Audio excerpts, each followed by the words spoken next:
special edition of Wednesday night OWCP Chats with Chris and Gini live from our Park City little cabin.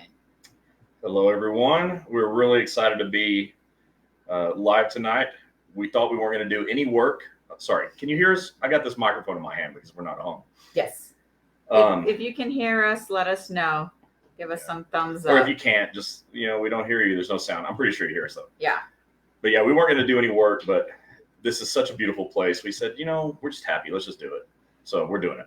Just imagine we're not taking any work calls, but we came on here live for you guys. I still took 3 work calls today. Hello, hey, Maria. Maria, do you hear us good? We got our small mics. Microphones today. Yeah. Just making sure. All right, perfect. Thank you, Thanks, Lonnie. Lonnie. What's up, Lonnie? Okay, so just a few, we're going to wait a couple minutes before everybody, so everybody can hop on. But let me tell you some housekeeping stuff. And it actually was official as of last night, which we already knew it was official. So now it's official. Now it's official. Officially official. Yeah. So we are booked and scheduled to be at the Florida APW State Convention in Miami in April, and we will be there for the entire week. Shout out to Angela for inviting us and letting us teach. And Victor. Are we teaching in Miami? I don't know yet. I gotta ask. I emailed Angela. Well, shout out to Angela just for inviting me to Miami. Yeah, they love us, and Yeah. we'll always support any of our unions in Florida. You just call me, email me, and we're there. All right. Where else are we going? So that's number 1. And then Mr. Garay Davis, a shout out to you and all of your clerks in California. We are going to be training in San Francisco for the APW in California. And Chris is scheduled to train OWCP from 10 to 12 that Sunday, May 19th. If you show up, you guys get a free volume 4 book. So make sure you guys attend, and you should attend anyway. There's some things that go on there. It's really fun. And for all of our APW folks in California, we're so excited to see you guys again, especially those in Redding. Oh, yeah. Yeah, that's our little favorite group out there. So that's all the housekeeping we got. I don't know if you guys remember Chris talking about, we have about 7 or 10 doctors possibly coming on board. 7? Yeah, I think there's 7. We've got Orlando just opened up with Dr. K, Dr. Dorfman, Dr. Lee. We're really excited about them. They've already helped, 25 people, I think. And it just opened for like 2 weeks. Yeah, they opened their doors January 15th. We've got Little Rock, Arkansas coming. Okay. I'm really excited about Little Rock. Those of you in Little Rock, you've asked and asked and asked, and finally it's happening. Nina just opened up in South Texas in McAllen. McAllen, Texas, we are coming. We've got the newly opened office in Manhattan. Oh, yes. With Dr. Malemi. We were just there a couple of weeks ago. And who am I missing? Joe's got some more people. But yeah, we've got some folks that are finally coming on board, and we're really excited about it. We'll probably be able to tell you next week when we start chatting with the staff again, so we could give you guys an update. But don't ask for locations or addresses. It's only in the first stage. So they might be coming on early summer, something like that. So, but we're back in growth mode. So we're going to have locations, and we're talking to some folks out in California too. So we can spread that around. And some of our current franchisees are opening up in other locations. Yep. So that's another one. Chattanooga, Tennessee is going to be coming on board. So yeah, we're making some moves to try to help more of you. All right. So those of you that are on, like the post says, a lot of you have been asking, why do I have to submit a CA-20? What is a CA-16? I had to last week it was crazy. For some odd reason, people just did not know what a CA-16 was till they saw one of our Facebook reels where Chris was talking about a CA-16, said they never heard of it. Supervisor never told them or anything like that. So what we're going to do is go over a handful of CA forms and tell you why you have to use them and when you have to use them. I'm going to give you the 4th grade version of it because it's so complicated. Yes. There's timelines and everything. So I'm going to make it easy for you to understand. Just real quick, shout out to our Virginia Beach federal injury location and to our Columbus, Ohio federal injury location. Hey guys, Amy is on. If anybody's in those two areas and need to schedule an appointment, you can go ahead and reach out to Amy Martucci and she'll get you scheduled in for, what was the offices? Columbus Ohio. And then Dr. Clark's office, Virginia Beach, is on too. Oh, yes. Right. Okay, so I'm going to go ahead and share. I need you guys to share because this is very important. We're going over all the CA forms, when to use them, and why you need to use them. So get a pen and paper. Yeah, I said that in the post to grab pen, grab a piece of paper. The other thing is all the forms that we talk about can be found at federalinjurycenters.com. We have an OWCP forms tab. You just click on that. You can pull up the PDF of it and print as many as your heart desires. And then the other thing is I didn't bring a copy of the book with me, but she mentioned it, Breaking OWCP. I want you to download that book. Go to breakingowcp.com and download the books. There's 4 of them, 4 different content in each book. Some overlap, but that's to be expected because some things just like have to do with other things. But go to breakingowcp.com and download Breaking OWCP to your phone and put Breaking OWCP in your pocket. Yeah, shout out, Michael. Of course, I'm going to remember you from New York. I remember because you 2 hours on a train. Took the train to get to see us. Yeah, appreciate you making it out. We got that. Jacqueline, hello from Bloomingdale's, Illinois. Hello. So my boy Victor. Wayne Mitchell from Cleveland. Hey, Wayne. Victor, nice Ola from Florida. Warm Florida. Good. Keep it there. When I'm coming, I'm bringing back the cold weather, Victor. Hopefully. All right, let's get into it. I'll be go ahead and sharing. You guys share and tag your friends that need to be on this. It's all about CA forms. Hit it. So which one do you want to talk about first? So let's start off with just the CA one. Let's go down the numbers. I was going to start with one. So and we'll go from I'm there. really good at going in number order. So we're going to go CA 1 and 2. I'm going to talk about both of those. Hey, Tom from Pittsburgh. Ed, how are you? So the CA 1 and CA 2, these are the forms that you fill out to report work injuries. You go to ecomp, that's ecomp.dol.gov. And you fill out your CA 1 or 2 electronically. In the olden days, and that wasn't that long ago, like 2021, we were still doing this on paper. And supervisors could give you the hard time. And, I'm not going to have you fill this out. I'm not going to help you. I don't have to help you. You're not hurt bad enough.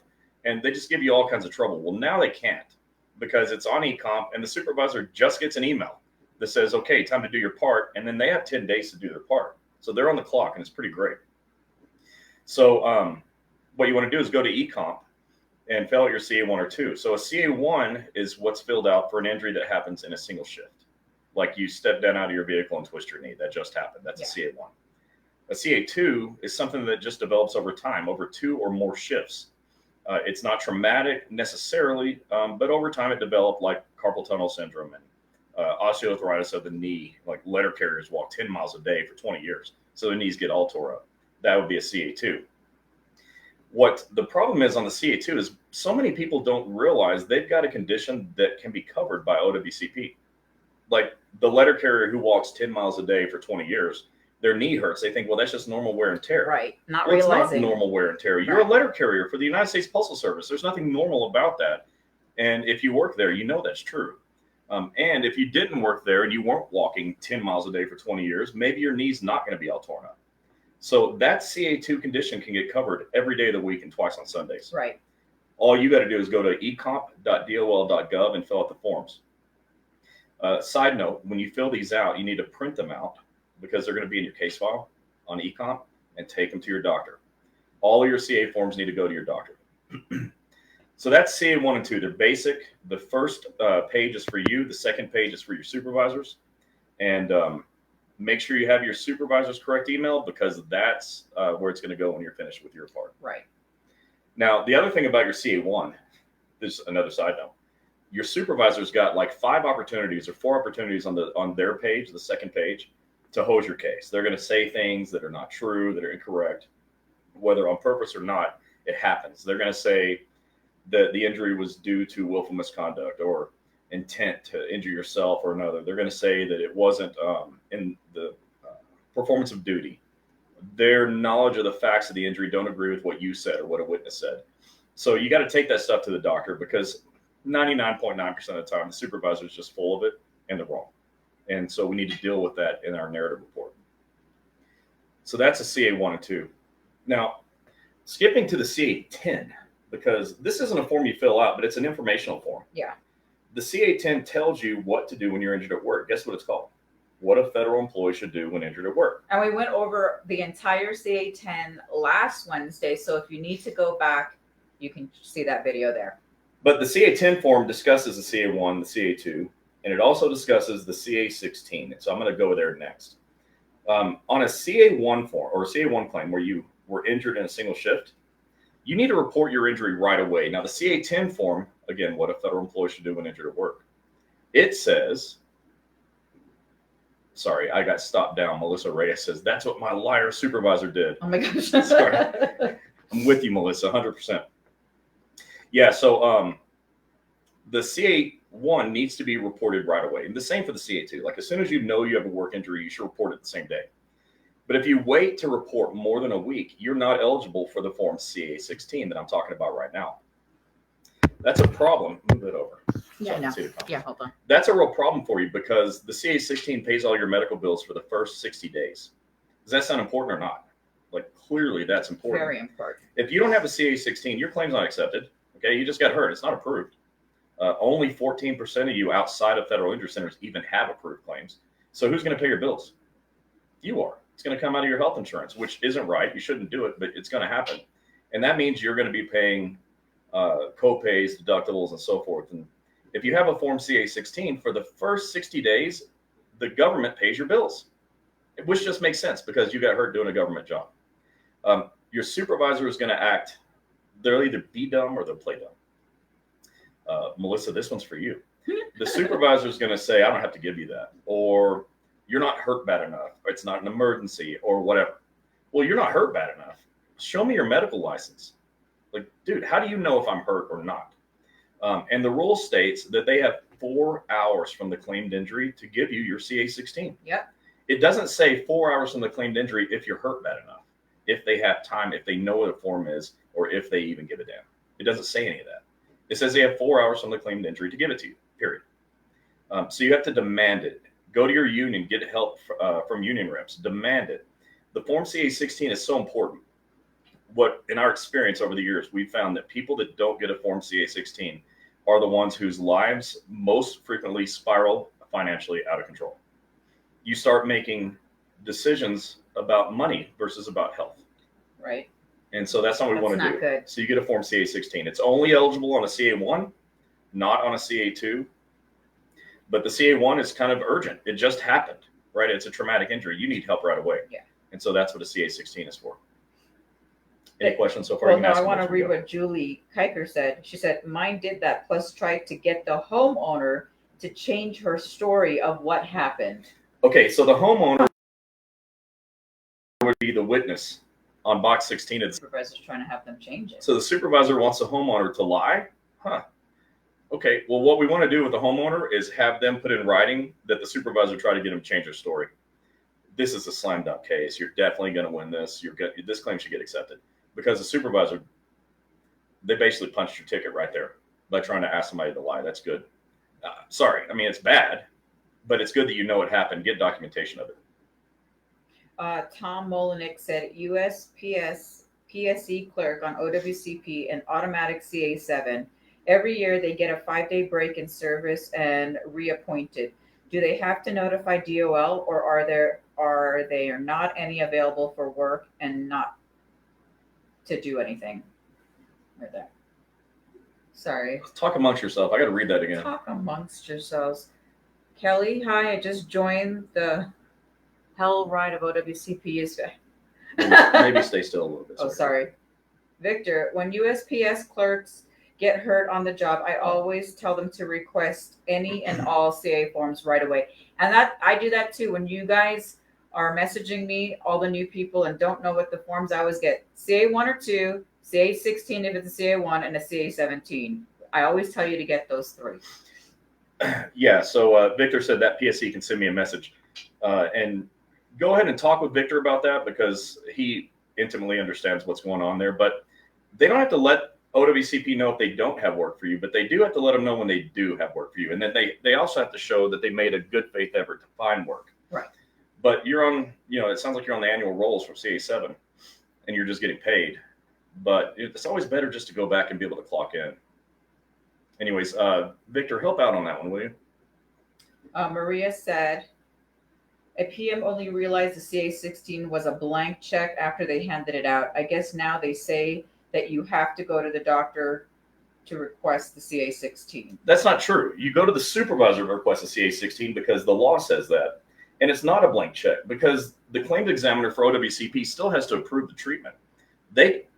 Like, if you have a sprained ankle, they're not going to approve surgery, right? It's not a blank check. You're not going to get surgery on a non-surgical thing. Let's say you have like a really jerk doctor for your knee injury and they give you a back brace. OWCP is not going to pay for a back brace. It's not a blank check. They're not going to give you, 60 days of physical therapy for a sprained pinky. All right. They don't, it's not how it works. Your supervisor's just dumb or plain dumb. I think so. That's it for now. Oh, Julie said, I tried to get her to write a statement for me after the postmaster went to her and she wouldn't speak about it anymore. Wow. Well, this is a customer and they just don't want to get involved. Yeah, it's hard. Like, it gets a little sticky for the homeowner. But here's the good news. Your doctor's medical narrative carries all the weight. And so whatever your supervisor says will be outweighed by your doctor. And so as long as you go to a doctor who can write a great narrative, you're going to beat this. Victor, his name is Tom Molanick, Molanick. And Tom, if you're still on, can you just message Victor so he knows? And Victor, I will send it to you after if he doesn't get to you. Look, we got Bobby DeLude, the podcast dude, on. Bobby DeLude, the podcast dude. Where do you see that? He's right there. He's on YouTube. Yo, Bobby. So Robert is our podcast guy. He edits all the videos and puts everything out. I'm glad he's here because I forgot to tell you to go to Breaking OWCP on your podcast app and download Breaking OWCP. We have the podcast. We haven't recorded anything in a little bit. We will this week coming. But we will. It's coming. So go to the Breaking OWCP podcast and download that. Miss Rosa said they didn't have to let OWCP know that they don't have work available. That's a question. Well, they have to let OWCP know they made every effort possible to find work. And then that's it. So, yeah, I guess they do need to let them know. Hello, Nina from McAllen. Have fun on your vacay. We are. Donna said, I was in a wreck last week and I filled out the paperwork and now they said I got to do it on the computer, but it won't let us in the system. You got to create an account on ecomp.dol.gov. ecomp.dol.gov. That's where you have to go to file that. Chris is burning up here.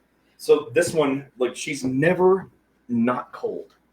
It's 100 degrees outside in Florida, and she's got a heated blanket at home. And here we are, and this place is like a sauna. I could stand to drop a couple of pounds of water weight, trust me. Juanita Ellis said, what can be done now if work injuries were denied? Supervisor said it wasn't his job to help me. I'm suffering from back, neck, shoulder pain. What can I do now? File a grievance because it is the supervisor's job to help you. The second page of the CA1 and the second page of the CA2 is for the supervisor to fill out. I wonder why it says supervisor at the top of the page. But if you're saying your claim got denied and you need help getting it accepted, you guys are all welcome to go to federalinjurycenters.com, click locations, and find a location nearest to you and ask for the case manager, and they will help you through all this. And by the way, Kelly, so my supervisor has yet to give me any paperwork. The supervisor doesn't give paperwork. You go to ecomp.dol.gov and fill it out there electronically. Yeah, and like Kevin Andrews said, get in touch with your union. For sure. File a grievance. We have Lindsay here. She's with Federal Injury Centers of DC, Maryland, and Virginia. They have 7 offices and 5 case managers who are ready to help. So those of you that are in the DMV area. If you're in the area up there and you can't find a doctor to get your claim accepted, you're not trying because we have 7 offices up there. Juanita said it happened over a year ago. Yeah, you have. Did you file your reconsideration? If you haven't, message me and I'll help you with that. Yeah, so denials are not the end of the world. You just can't miss the deadline for the appeal. And you can appeal with a reconsideration as long as you get your appeal in within 12 months of the denied claim. So that's a huge window. Everybody can make it through. Yeah.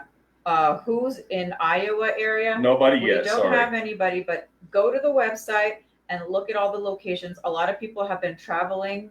I mean, that's all we can say if you want to, and you are allowed to travel out of state, in case you didn't know. And I wrote volume 4 of Breaking OWCP. It's called The 25 Things You Can Do to Win in OWCP. And I wrote it for you. Like, no kidding. When I was writing that book, I was thinking of Iowa. I'm not just saying that. Don't I always talk about Iowa? Because for me, Iowa is that place, in the middle of the country where there's no doctors who want to help. And there's so many states like that. But that book, The 25 Things You Can Do to Win in OWCP, that was for you. I'm going to read this. For some reason, it didn't pop up on my phone. It's Kelly Elizabeth, got a supervisor who attempted to PDI me for being on comp. Had former supervisor try to order me to work, thinking my claim was denied 3 days after the 45 days ended. I was using FMLA the whole time, which screwed my OWCP payment. Ended up with half pay and half FMLA on that one. Second actual supervisor claimed that they didn't know I was on e-comp. On comp, like workers' comp. Yeah. After they dragged me into the office in person for PDI for abusing LWAP, brought an approved workman's comp. Can't believe the HE double hockey sticks. OWCP has not paid the 66 and 2/3%. Yeah. When I called them, told my question, non-debatable also, is his trying to PDI me a form of advance action or harassment, level 5 group leader custodial. Yeah, so any action they take against you for filing a work comp claim is against OSHA. OSHA says you have a right to exercise your rights under the law, and the sixth right is the right to report a work injury. So it violates that. It violates the Code of Federal Regulations and the United States Code that says anybody who attempts to prevent someone from filing a work injury should be fined, imprisoned, or both. So anytime they're doing something to you to prevent you from exercising your rights, that's a problem. You need to contact 1-800-321-OSHA. You don't have to make accusations, but you should ask, is this a violation? Yeah, you really should. And then you need to go to your union and file a grievance because they're treating you unfairly. Yeah. You have every right to report this injury. You have every right to get the help you need. And there's no way to abuse LWAP. You're either out of work medically or you're not, right? And anyways, and that's what COP is for. It's there for someone, continuation of pay. With a CA1 injury, who needs time off? That's what it's there for. It's not an abuse. It's the law. You're just exercising your rights under the law. You're not abusing anything. And those of you that are just hopping on, we are going over all the important CA forms. So if you need to share, tag your friends, go ahead. We just went over the CA1, the CA2, the CA16, CA16, and the CA10. Did you do the CA10 already? A little bit. Yeah, so we did a little bit. So what's next? So the next thing is the CA17. Hold your questions real quick because I'm going to go back and answer them. I mean, it's okay. You can post them, but for a minute, I'm going to be talking. Yeah. So now the CA17. The CA17 is called a duty status report. This is how your doctor writes restrictions, takes you off of work, or sends you back to work. And side A says supervisor and side B says physician. I always say this. Where do you think this starts? Do you think it starts with your doctor? No, side A says supervisor. That's where it starts. So the supervisor will frequently not give you your form. Not okay. It's their job. And in fact, in OWCP, the supervisor really only has one real job. That's to fill out your forms and get the hell out of the way, right? But they don't. They're obstructionists. All they try to do is just get in the way and cause problems for you. The second you get hurt, like getting hurt, this is awesome. I get to take off of work and be hurt. It's so stupid. But the CA17 is there to write restrictions so that you can go back to work on limited duty. Lots of times, supervisors, especially when the claim's not accepted, they'll tell you they have no work for you. Because until the claim's accepted, they're really not required to give you that, your limited duty offer. Right. But when your claim's accepted, the limited duty offer is part of law. They are required to follow your doctor's restrictions or say, we don't have anything for you. You go home and you get paid. Yep. But most of you want to go back to work. And I always teach the surest way to get paid is to clock in. So we want you to get back to work. And that's why the CA17 is so important. Your doctor writes restrictions based on what your supervisor wrote on side A. Right. So that's what that form is for. And again, all these forms can be found at federalinjurycenters.com. If your supervisor says, I don't have access to a CA-17, go to federalinjurycenters.com and print one. If they say, I don't know what a CA-16 is, go to federalinjurycenters.com and print one. All right. There's no excuses. You're not at a permanent red light here. All right. It turns green the second you click print. Right. All right. What other questions do we have right now? All right. Let's go. Mary, I didn't get help in the beginning until I watched Federal Injury Help Center, gathered all the tools I needed. Then I called my union president in Atlanta, advised me to file an OWCP direct for a CA7. I did that, and here I am now.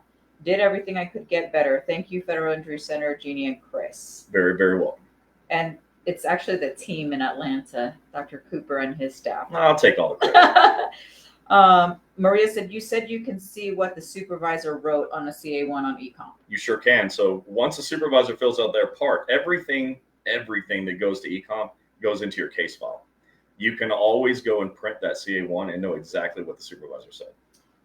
Same for the CA2. Yeah, Cindy said, hi from New Jersey. I filled out a CA1 and I was checking the status on eComp and it says that they didn't check COP, which I did. I called my caseworker and left a message. Looked for the form CA1. I filled out and printed a copy, and sure enough, I did check COP. I guess I just wait for my caseworker to call me back and fix that for me. Yes. That was the easiest one of the night. Mary said, never ask the supervisor, you will not get help. Sad to say, never get help. Well, the problem with that, it's there's a lot of problems with that. Some supervisors just have the run of the place and nobody's checking them. You got to get them in check by calling outside agencies. When they violate the law, what do? They violated the law. Now, what happens to you and me if we break the law?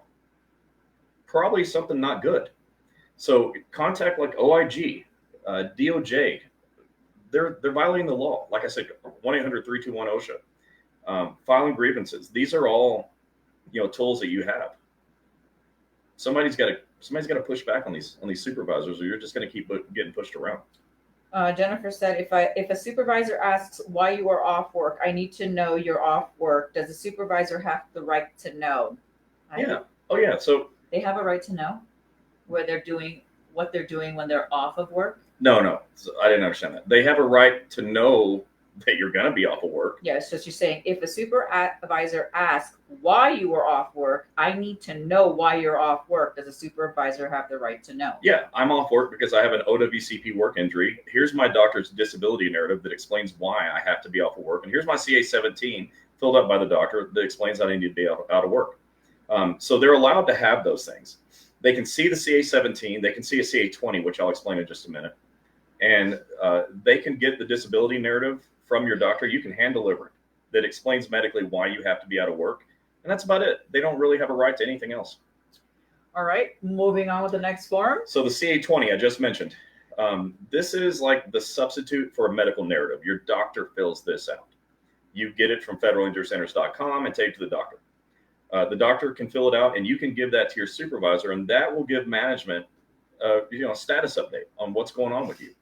And if they want to know what's up, that's what's up. That's what the CA-20 is for. That in combination with the CA-17 is really all they need. They don't need anything else.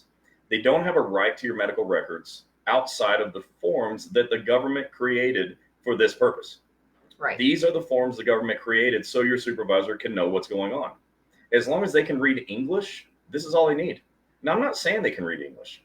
All right? I would never accuse them of being intelligent, but I'm just saying if they can, this is what they need, is a CA-17 or a CA-20.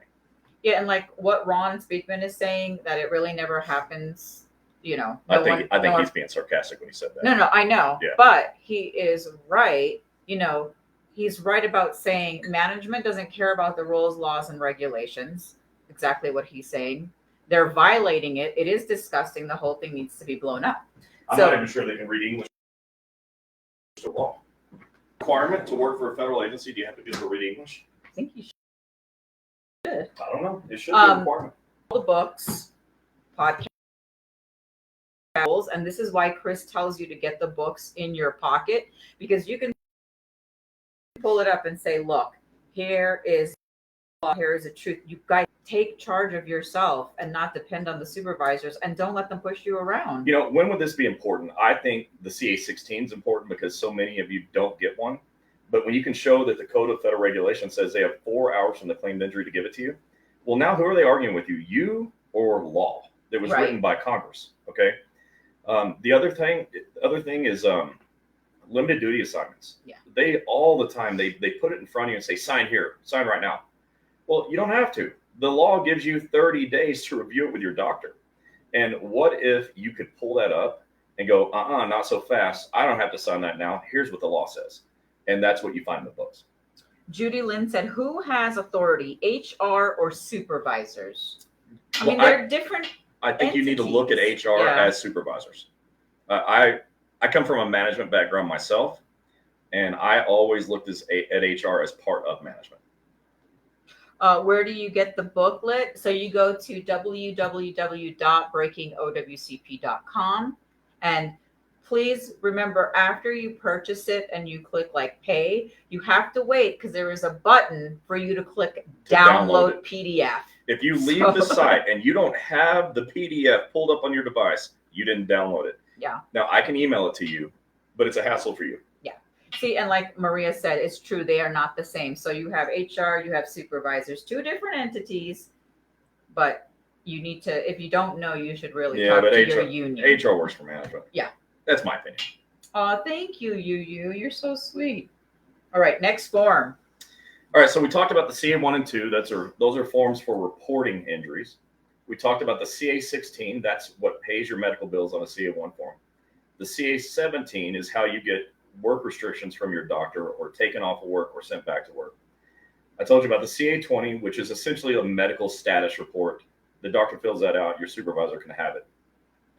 The last 2 forms I want to talk about are forms for reimbursement of money.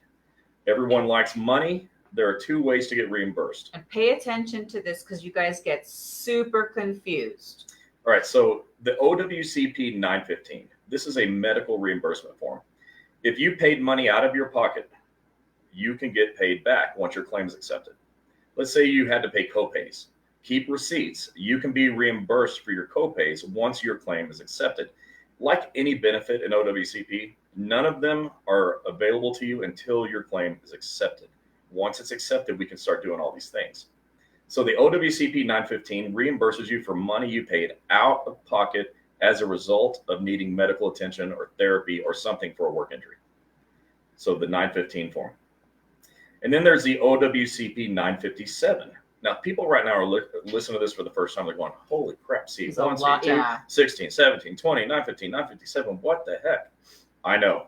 It's a lot. It's overwhelming when you don't understand it. Correct. The OWCP 957 is a travel reimbursement form. So anytime you needed to travel as a result of needing health care because of a work injury, that form will reimburse for that. You are allowed to be reimbursed up to 100 miles round trip if you're driving at whatever the going rate is for mileage at that time. But you can, with pre-authorization, in other words, contact your claims examiner first. You can be reimbursed for airfare. You can be reimbursed for hotels, for meals if you had to go out of town, which a lot of people do. Like, what if you're in Iowa and there's no doctors there and you have to go someplace else? That's what that's for. Uber, Lyft, taxis, it'll reimburse all of that. You just need documentation to attach to it. And I recommend getting prior authorization from the claims examiner. Yeah, because a lot of you guys call me and then you say, oh, but you guys said 100 miles round trip. I called my claims examiner and then they denied it. But if it's like 101, 102 miles, you have to get authorization.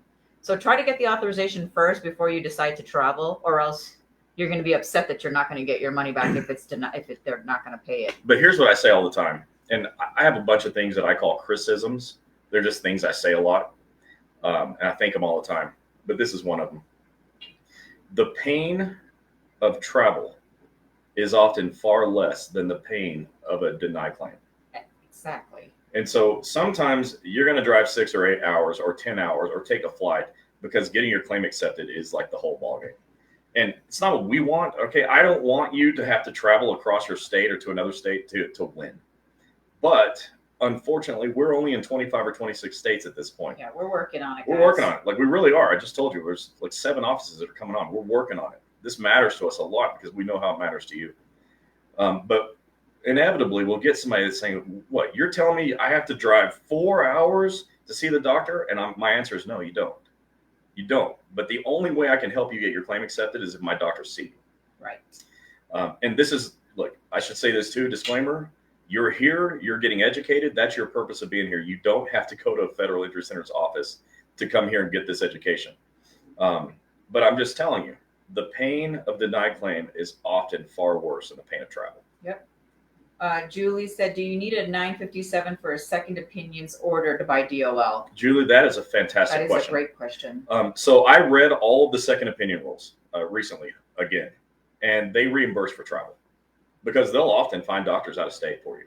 Especially if they are telling them to go, right? So, yeah. I'd go ahead and put it on a 957 form because that's the only travel reimbursement form they have. But when it comes to a second opinion that you are required to go to, you can't skip it. They reimburse your travel expenses on that, even if it's 800 miles. They'll reimburse it. So those are the two: OWCP 957, OWCP 915. Have you talked about the CA17? No, yeah, 17. So the only thing I hadn't talked about is the CA7. That's what I was meant to say, because here's the number one thing you guys call and message. I submitted my CA7. I haven't gotten paid. My first question when I message you, talk to you, or answer your messages is, was your claim accepted? A lot of you are like, I never filed a claim. I didn't know I was supposed to. You have to have an accepted claim before you can get your money back. I have nothing more to say to that. And on top of that, there are 4 pieces of paper that you should include. Oh, I got to hear this. What are they? On your CA17. CA7s. On your CA7s. Number 1, attach a copy of your CA17. Number 2, attach a copy of your CA20. Number 3, have a printout of your appointments attached so they could see. Some people like to, especially if you're looking for your mileage, they'll attach like a MapQuest. I know a lot of people do that. And then number 4, the doctor has to do a disability narrative stating why he took you off of work. Disability narrative is really important. It's what's always missed. I think we coined the term disability narrative. I don't believe that is an actual OWCP term. But what we found out is that people weren't getting paid even when we had the other 3 things attached. And so our doctor started writing these disability narratives, which essentially just said medically, here's why the person can't work. And that gets attached, and now you start getting paid. So the CA7 is called a claim for compensation. Its purpose is to pay you when you're out of work. But as Gini said, you can only get paid when your claim's accepted. That's it. Now, your claim can get accepted 8 years later, and you can go back and get reimbursed for all your time. So I recommend you keep track of it starting right away. Oh, yeah, we know our good old friend Gilbert in Miami. I think he got like $8,000 back in 915s and 957 and all his mileage. CA7s, yeah. Yeah, so start documenting right away. Start filling out the forms right away. Don't wait, because it just gets overwhelming. You start having to fill out multiple CA7s, multiple 915s, multiple 957s. It's a pain. And most people just throw their hands up and say, forget about it. Yeah, the money's gone, just forget it. So do it every week. You just can't submit it yet. Don't submit it until your claim is accepted. At least when it's time, then you send them all away. Yeah, and the question is, once it's accepted, how long do they have? How long do they take to pay you? That's an interesting. No, that's an interesting question. Let me tell you the answer I like, because I read a letter from a claim examiner that told someone to fill their CA7s and turn them in every 2 weeks. So a claims examiner said, turn your CA7s in every 2 weeks. They try to pay you like clockwork, right? Yeah. So that's the answer. But I read that directly from a letter that was sent to someone by a claims examiner. Tom, I have a clerk at USPS going for a second opinion 90 miles away, and they are sending a car to her home to transport her to the doctor. Yeah, they'll do that. Yeah, why not? Why not? They're going to pay for the transportation no matter what. So there, I would take the free ride personally. Make it an Escalade or something. That's something really, really comfortable. Maria said, yep, OWCP paid for a hotel stay first time and miles, thanks to the knowledge of Chris and Gini. Aw. Mitchell, his dog started barking and didn't catch all the 4 things. CA17, CA20. So you attach to your CA7s, CA17, CA20, a printout of your appointments, and you can attach a MapQuest if you'd like, but have the doctor's office sign it, like the office manager. Let me say this though, a printout of the appointments is if you were out of work because you went to the doctor, because you went to therapy, because you went to MRI or something. If there are no appointments, then you don't have to print those out. If that's not your reason for being out of work. But if you're out of work because you're going to the doctor, you need to print those out. Yeah. And then a disability narrative from your doctor. Explaining just a short medically what's wrong with you and why you can't work. So a lot of you, we hear this, a lot of you kind of go to your primary care doctors or a walk-in doctor, and then I get the messages, they don't know what you're talking about when you're asking for a disability narrative. They don't. They really don't. So we coined that phrase. Nobody else even uses disability narratives in their trainings. Yeah. That's not what they do. Well, what you can just do is tell the doctor, hey, it's a disability narrative. I need you to explain in a short paragraph why you took me off of work. If, like Chris said, if you had to stay home because of your injury. That's it. Really short. And we've seen like little couple sentences, a whole giant paragraph. So it's not that hard. Dawn Taylor, what happens when DOL isn't acknowledging an EMG which showed nerve damage? Well, I mean, what does it mean that they're not acknowledging it? If the EMG report was uploaded by eComp, they don't have the option to not acknowledge it. Now they can deny everything. They can say, no, we don't agree. We don't agree that your neurological issues have anything to do with a work injury. But now that's your doctor's job to connect the dots, to show that as a result of this injury, this happened. And here's how that, this was the mechanism of injury. That's why our narrative reports are so strong. Yeah. Because we just do that naturally. We had one office at the beginning when they started, the nurse practitioners wrote, I think it was like 12-page narratives. And we're like, that's great. Like even for me, that's overkill. That's a lot. Like they should be like maybe 5 pages, 4 pages long. Yeah, because so when you guys tell me, oh, my doctor just gave me a one sheet and it has 2 paragraphs, that's not a narrative that's going to get you. That's gonna get denied. Sorry. Yeah. Victor said they do reimburse for travel because I have a coworker that traveled from Winter Park to Melbourne, Florida, to Dr. David J. Dorfman's office. Well, there you go, guys. They do. Yeah, they do. Yeah. Samira Marie said Julie Jackson. Okay, that's answering. Maria said the Norwood office has printouts of the forms we need and lists of what to do to send in. Marissa is on it. She's so good. And almost all the offices. Is that Maria or Marissa? I'm saying Marissa is on it. Yeah, but who said that? Maria Portal. Okay. Yeah. So Marissa's really good at this. Yeah, she is. She's very detail oriented. Very. Mary said DOL will pay if you file your travel appointment mileages. There you go. And see, she's saying DOL because you want to make sure you guys have authorization before you waste a trip, and then you're upset that you had to drive 111 miles round trip and they didn't pay you because they won't pay you. Let me read what Dawn said, just back on that second opinion thing. Okay. She said it was on 5/29, but the MG was done on 6/14. Since a second opinion doctor didn't order it, they're disregarding it. Well, yeah, but your treating doctor must have ordered it. You didn't just go on your own. And so your treating doctor needs to write a narrative report explaining the value of that EMG and how it's related. And then they'll overturn that. Yeah. So these claims examiners are not doctors. They can't overrule the doctor. And they can say, that's not relevant. You haven't given enough proof yet. But once they get the proof, they can't overrule the doctor. Correct. And so that's why you want your doctor to write a narrative explaining your EMG. John Kelly, at what rate of pay do they pay a schedule award? Date of injury recurrence or the pay rate at MMI? Eek. That's a tricky one, okay? Because it's about how long have you been back to work full duty. Unless there's like across the board, everybody got a pay raise of 3%. Now, everyone's now higher. Then you'll get that. But if you've been out of work all this time, they're likely going to keep you at your pre-injury pay. Yeah. We'll have Eric Blowers on. Eric is the expert in schedule awards, and we'll make sure that we explain that when we have him on. Oh, Juanita said, FYI, travel reimbursement is only good for 1 year, so don't wait to claim your mileage reimbursement. Many employees miss out on this. So I heard that, and I've heard that people have been denied, and I'm not disputing it at all because I've heard it, but I've still not been able to find that in the rules anywhere. Yeah, So for all of you I'll asking, we're going to look it up. I'll also ask Eric because he has a really good friend in there that he can ask and get the correct answer. Yeah, I just like to know where that's at in writing because I've heard that lots of times too, Juanita. Lindsay said, I had a patient get pre-authorization for a one-time visit to our facility more than 100 miles, but the claims examiner said she had to find a doctor closer and they won't reimburse her mileage after that first trip. What's the best situation? What's the best way to handle the situation? Great question. There's nothing you can do about it. Yeah. When the claim examiner says they won't pay for it again, they won't pay for it again. And so it just defaults back to the pain of the denial is often worse than the pain of travel, and you've got to make a personal decision. Right.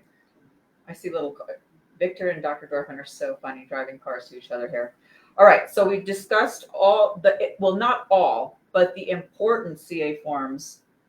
CA1, CA2, CA16 and 17 and 20, and the CA7, and the OWCP 915 and 957. 8 important forms that you should really know. All of our books talk about them. You should know at least these 8 forms and help your coworkers if you're a steward. And again, you can go to federalinjurycenters.com and every one of these forms are there and you can print them out. I put them there because I say this all the time. I used to go to OWCP, the form page, and I couldn't get the forms to load. And I have a great laptop. I mean, I have to. And so because I couldn't get them to load, then we just put them on our website. And that was that, because now nobody ever has any problem printing them off. I can't see my, oh no, okay, hold on. Everything's okay.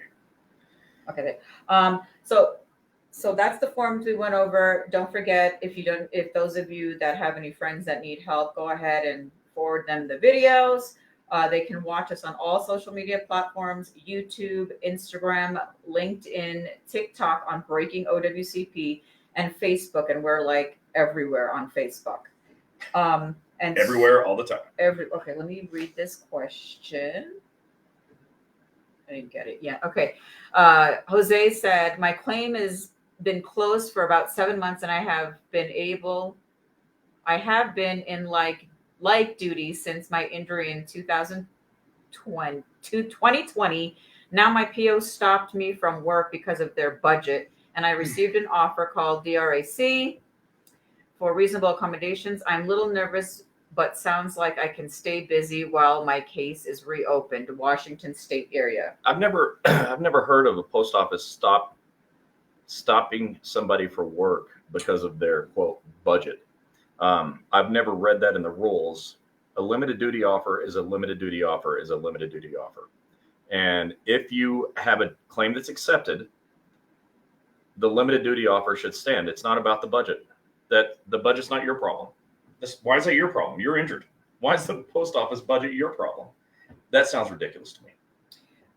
Sandra said, once your claim has been accepted, you have 1 year to submit reimbursement. If it takes some time to get your claim accepted, you only have 1 year from that day to get it accepted. 1 year from the day it got accepted. So I know it sounds a little weird, but like I said, we're definitely going to go check that out. We'll also ask Eric, and then I will post it on chats. And Maria said sounds fishy. Yeah, yes, I know. It does.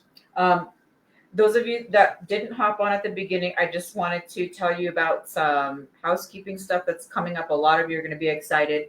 So every single one of you should be excited. Yeah. In April, the week of April 22nd, we are going to be training at we are not training, but we will be there with free volume 4 books at the APW State Spring Booster, I think they call it, with Victor and Angela. We're going to be in Miami for the week, which doesn't suck. It's actually awesome. Am I teaching Victor?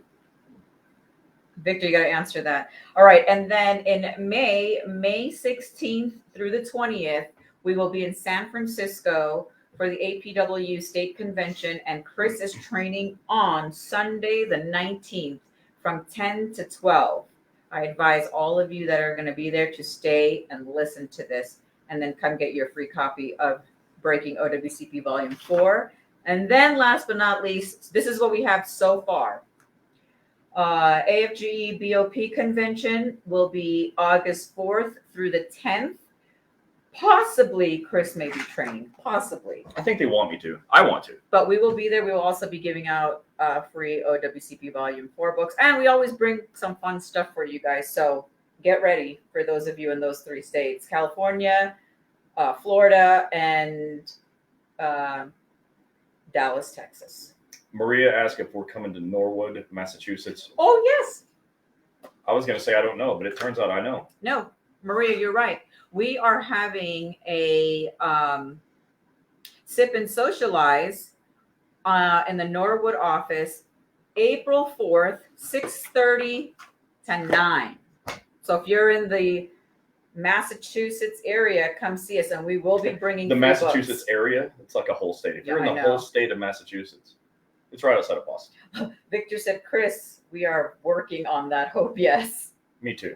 Yeah. So again, that's another thing. The April sip and socialize. The flyer will be coming out soon. I will make sure Marissa has it out to everybody and posting it on all of our social media. Angela wants to know when we're coming to Dallas. We are only coming to Dallas for coaching that we're doing. We only have one scheduled trip so far, but so far we don't have anything scheduled. We've done a lot of open houses in the Dallas area. Almost all of the offices have had an open house. So we'll come back around maybe the end of the year or maybe next year again. We'll see. When it gets closer, what is Dallas? March or April? We are going there. March, right? March for coaching. We get coaching, and so we go there. Basically consulting. Yeah. So, but we'll let you know when we get closer. If there's going to be an opportunity for us to meet up and hang out, we definitely want to do that. Yeah. Melissa Reyes said, hey guys, what's the difference between the 5th edition and the 6th edition? Good question. Venus and Mars. Yeah, it kind of actually is. It's all about the way they calculate the impairment ratings, and it changed, I think, fairly drastically from the 5th to the 6th. But it looks like now they're tossing around this idea where they're going to be able to use either the 5th or the 6th, whichever one has greater value to you. So when we bring Eric on, we'll have him talk about that too. Yeah, Kim, we were just at our Manhattan office.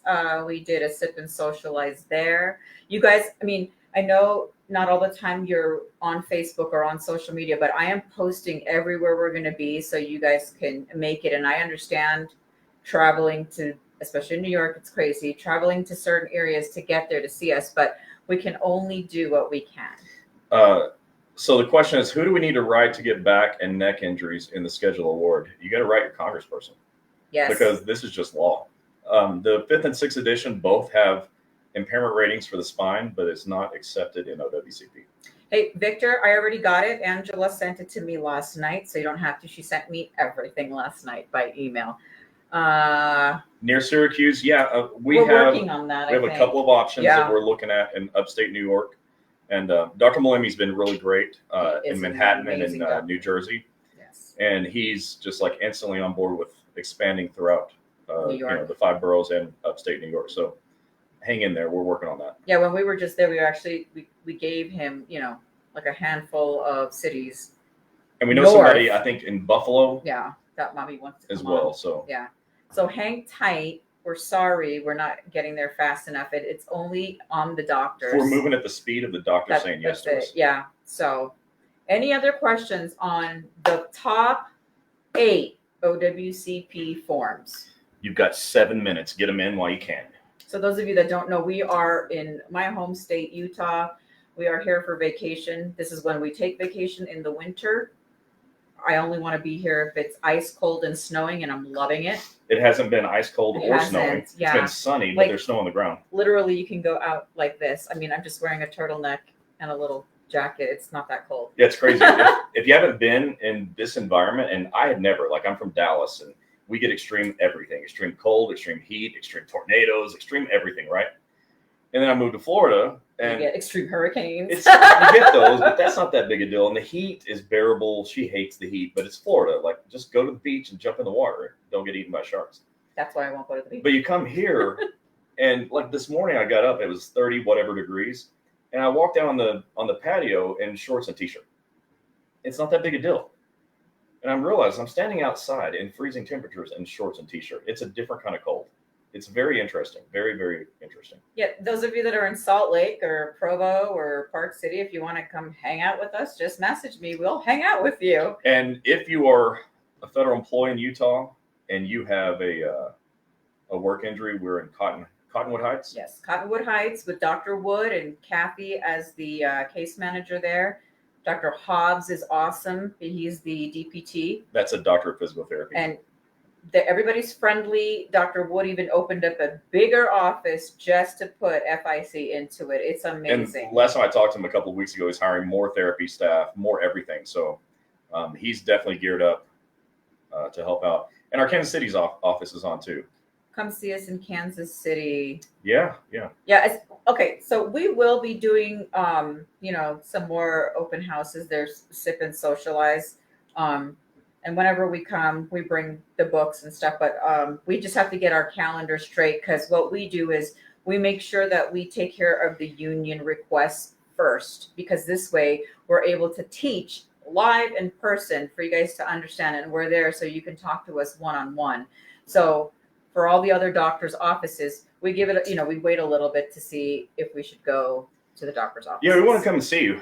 But yeah, like she said, we prioritize union work because that's where I get to go and train and make a big impact. And that's kind of my life's mission. Yeah.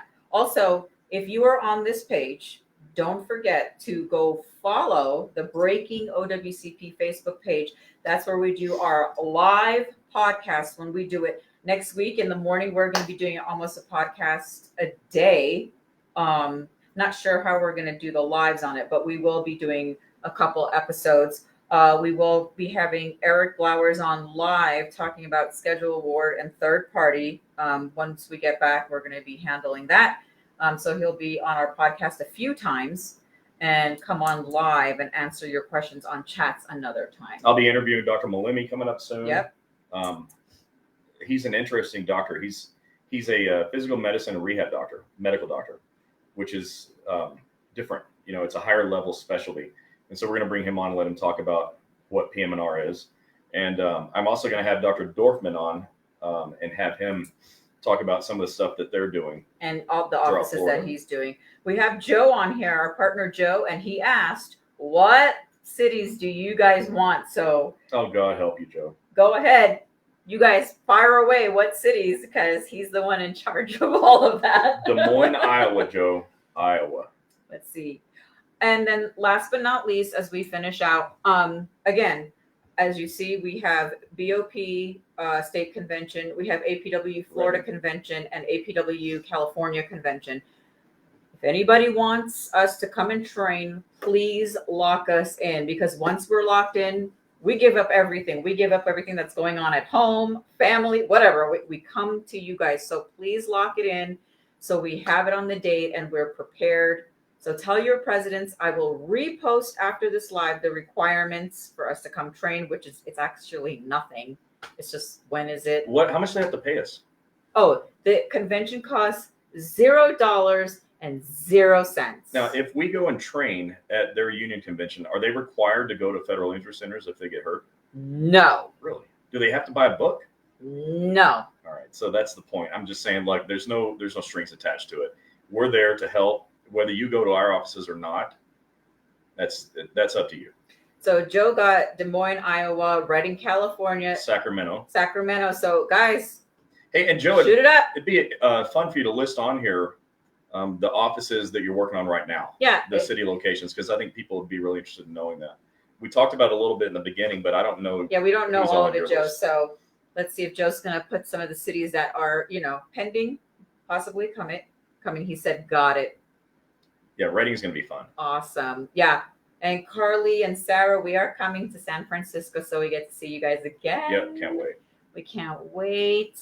And look at Sarah. She's one of the local presidents in Redding for APW, an amazing president. And Mr. Davis already officially invited us, so we will be in San Francisco. It's funny, Angela and Mr. Davis both emailed me last night with everything, and the BOP thing, we're there every year. Daytona, Little Rock, Modesto, Modesto, California, Reno. Woo! Oh, Reno, that's news to me. That's awesome. This is all news to us too. You go on vacation for a few days and the whole thing just opens up. All right, guys. So you see what Joe is working on. Long Island is also in the mix. So if you do have any locations and those people that are going to be watching the replay, drop it in here. And Joe will go back and look at all of those locations and start asking around. San Jose, Joe, Dayton, Ohio. I think somebody's coming to Dayton. Tom's opening up in Dayton. There will be an office in Dayton for sure. Yeah, hang on, Lisa. That's actually right around the corner. Christopher, the best president. Yes, he is. Yes, all right. Connecticut. We know Maria. Well, thank you guys so much for hopping on. This was fun for us because we actually have nothing to do tonight. We just had a nice day today, and I'm going to go make some dinner for us, and we'll see you guys next week. A home-cooked meal on vacation. Yeah, we kind of like doing that a lot too. So we will see you guys next Wednesday for sure. I don't know what topics. So if there's certain topics you guys want us to educate on, we will not educate on schedule award and third party. We leave that to Eric because it's too complicated. Yeah. So we'll have him on, and his. You're all going to be asking me how much your schedule award is, and my math brain won't be on that night. Yeah. We'll have Eric do it. Joe said Dayton, Ohio, 2 months it'll be open. There you go, guys. Those of you in Dayton, St. Louis. Come see us at our interest centers of Kansas City. Yes, Dr. Pearson and Troy. They're really cute. They were a really cute couple. We had a fun time with them. Yeah, we had a fun time with them. So everybody, we'll see you guys back next week, Wednesday, same time, same place. And if you're looking for locations, don't forget to go to federalinjurycenters.com, click locations. And if you're looking to get the PDF, we do not email the books. I mean, I will if you can't figure out how to download it. Yeah, so you have to buy it. If it doesn't go through, email, and Chris will get it over to you. You can buy the book at breakingowcp.com. And again, anybody coming to Miami, San Francisco, and Dallas, we will be bringing actual books, and that's how you get a book. All right. Hey, everyone. Have a good night. See you guys. See you.